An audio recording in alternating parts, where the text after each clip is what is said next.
Hello viewers, আসসালামু আলাইকুম। আমরা সকলেই জানি আমাদের সেই বহুল প্রতীক্ষিত ত্রয়োদশ জাতীয় নির্বাচন শেষ হলো এবং এই ত্রয়োদশ আহ, জাতীয় নির্বাচন নিয়ে বিভিন্ন পাড়া মহল্লায় সমগ্র দেশে বিভিন্ন পার্টিতে অনেক ধরনের জল্পনা কল্পনা এবং উত্তেজনার সৃষ্টি হয়েছে, যেটা আমি বলবো অনেকেরই দাবি যে গত দুই তিনটা টার্ম ইলেকশন, বিশেষ করে গত দুটো ইলেকশনে হয়নি। আমরা আজকে ওই বিতর্কে যাব না যে গত ইলেকশনগুলা বিগত সরকার আমলে কেমন ছিল, ভালো বা মন্দ। যেটা পাস সেটা পাস্ট, অনেক কথা অনেক জায়গায় অনেকভাবে হচ্ছে।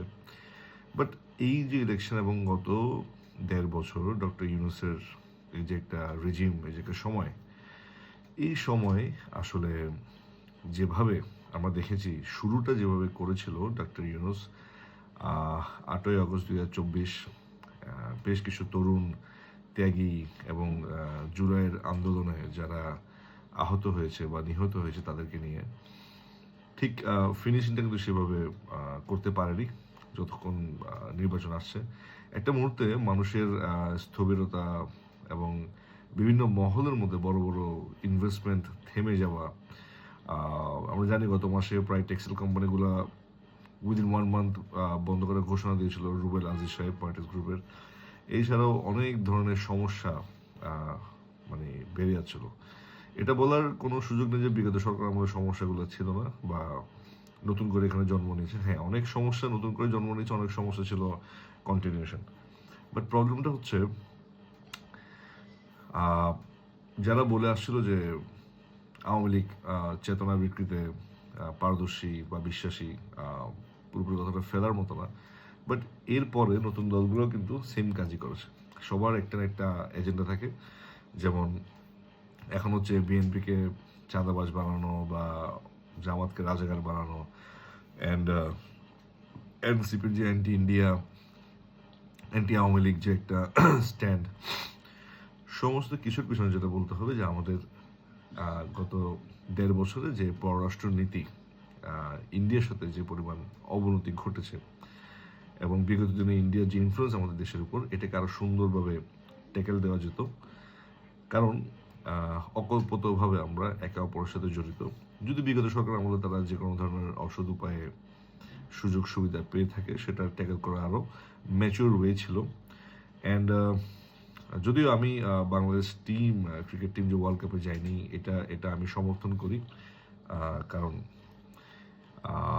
এর আগে মুস্তাফিজ যে আইপিএলে গিয়েছিল, তাকে নিরাপত্তার বাহানা দিয়ে যে তাকে নেওয়া হয়নি বা তাকে বের করে দেওয়া হয়েছে।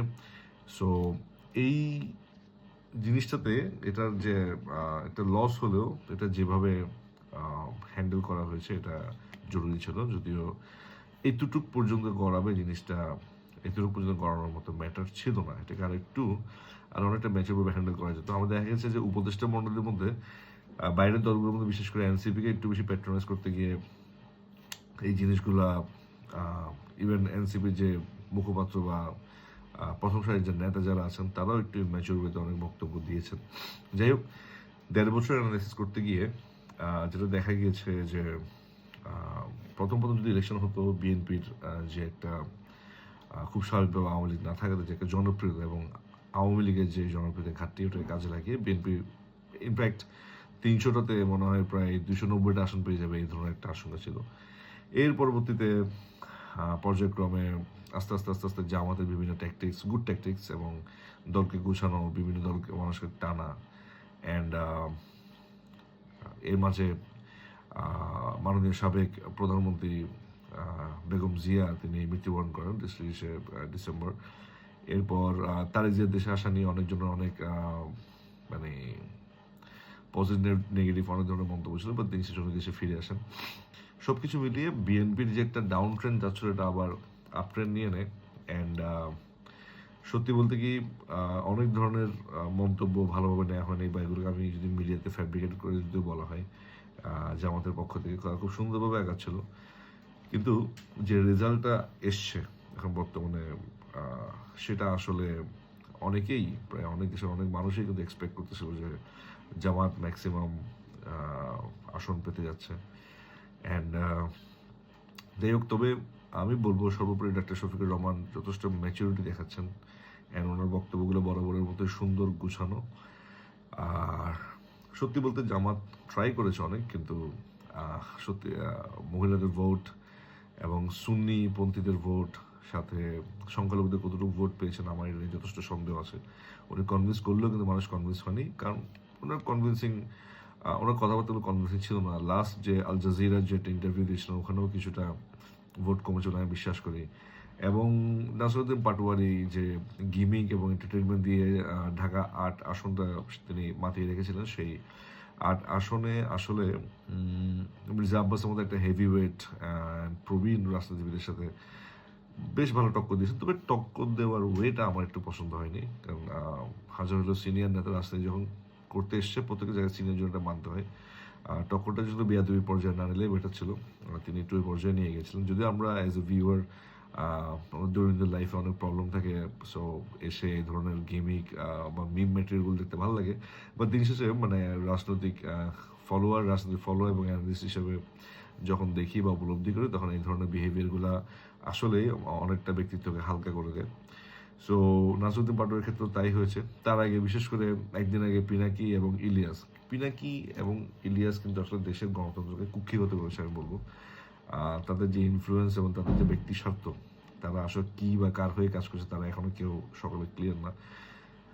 পিনাকির বলা যে তুমি হতে যাচ্ছ আগামী স্বরাষ্ট্র মন্ত্রী এবং তুমি শপথ নেওয়ার সময় কীভাবে চলবে সেটা আমি তোমাকে দেখিয়ে দেবো। এই ধরনের মন্তব্যে আসলে এত বেশি ওভার কনফিডেন্স শো হচ্ছিল, আমি মনে হয় অনেকগুলো ভোট ওখানেও কেটেছে। আর মির্জা আব্বাসের সাথে আসলে ট্যাকেল দেওয়াটা অনেক টাফ, তার অপোনেন্ট অনেক কঠিন ছিল। যদি ওই আসনে ছিল সকলেরই প্রিয় হয়ে যাবে এখন বর্তমানে ওসমান হাদি। তো দেখা যাক, এখন নতুন সরকার গঠন হয়েছে। হ্যাঁ এবং না ভোটের মধ্যেও কিন্তু মানে অনেকটা ক্লোজ কন্টেস্ট হয়েছে আমি বলবো, কারণ একটা পর্যায়ে কিন্তু সবাই হাফ ভোটের ক্ষেত্রে কিন্তু ক্যাম্পেইন করছিল।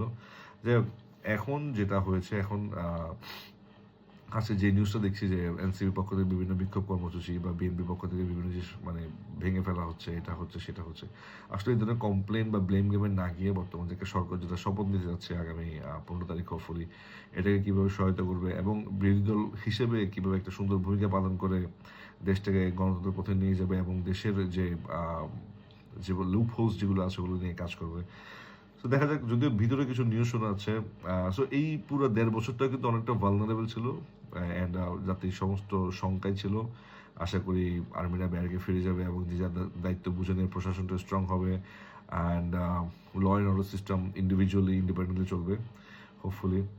অ্যান্ড গত 1.5 বছর কিন্তু আসলে খুব আতঙ্কের মধ্যে মানুষ কাটিয়েছে আমি বলবো। যেভাবে আশা জাগিয়ে এসেছিলেন সেভাবে কিন্তু আশাহতই হয়েছে, এটা আমার অ্যানালাইসিস।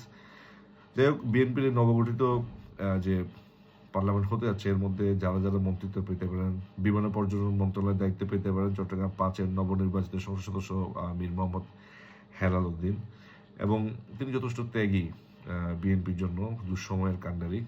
শিক্ষামন্ত্রী হওয়ার সম্ভাবনা এগিয়ে সাবেক শিক্ষা প্রতিমন্ত্রী এহসানুল হক মিলন। স্বাস্থ্য ও পরিবার কল্যাণমন্ত্রী হতে এগিয়ে doctor AZM Zahid Hossain. Technocrat কোটায় তথ্য সম্প্রচার মন্ত্রী হওয়ার সম্ভাবনা অ্যাডভোকেট রুহুল কবির রিজভির। জনপ্রশাসন মন্ত্রী হওয়ার সম্ভাবনা এগিয়ে সালাউদ্দিন আহমেদ। স্থানীয় সরকার পল্লী উন্নয়ন ও সমবায় মন্ত্রী হওয়ার সম্ভাবনা এগিয়ে মির্জা ফখরুল ইসলাম আলমগীর। অ্যান্ড যতটুকু শোনা যাচ্ছে মির্জা ফখরুল ইসলাম আলমগীর হয়তো বা প্রেসিডেন্টের জন্য তাকে কনসিডার করা হচ্ছে, but that's hope for the best. BNP এসেছে ক্ষমতায় বিপুল পরিমাণে আর্থ শেটারিং রেসপন্স দেয়, উইদাউট এনি কম্পিটিশন বিএনপি এসেছে। সো আসলে বিএনপি এবং তারেক রহমানের উচিত হবে এই রেসপন্সটাকে পজিটিভলি নিয়ে আগানো এবং দেশটাকে সবার জন্য লেভেল প্লেইং গ্রাউন্ড করে দিয়ে দেশের সর্বপ্রথমে মানুষের নিরাপত্তা এবং যে ব্যবসা বাণিজ্যের অচল অবস্থা, ব্যাংকিং সিস্টেমটাকে সচল করা অনেক বড় চ্যালেঞ্জ আসলে তারেক রহমানের সামনে। দেখা যাক তিনি কীভাবে করে। And let's hope for the best. And আমি শিওর যে বিগত 1.5 বছর যে তত্ত্বাবধায়ক যে আমাদের উপদেষ্টা সরকার ছিল তাদের চেয়ে ডেফিনেটলি ভালো করবে। অ্যান্ড কারণ প্রবীণ রাজনীতিবিদরা আসেন নবীনদের সাথে সমন্বয়ে। So let's hope for the best. জয় বাংলা, বাংলাদেশ জিন্দাবাদ। আসসালামু আলাইকুম রহমতুল্লাহি ওয়া বারাকাতুহু। Special correspondent, Swadhin Bangla news, government ration number 179। Thank you.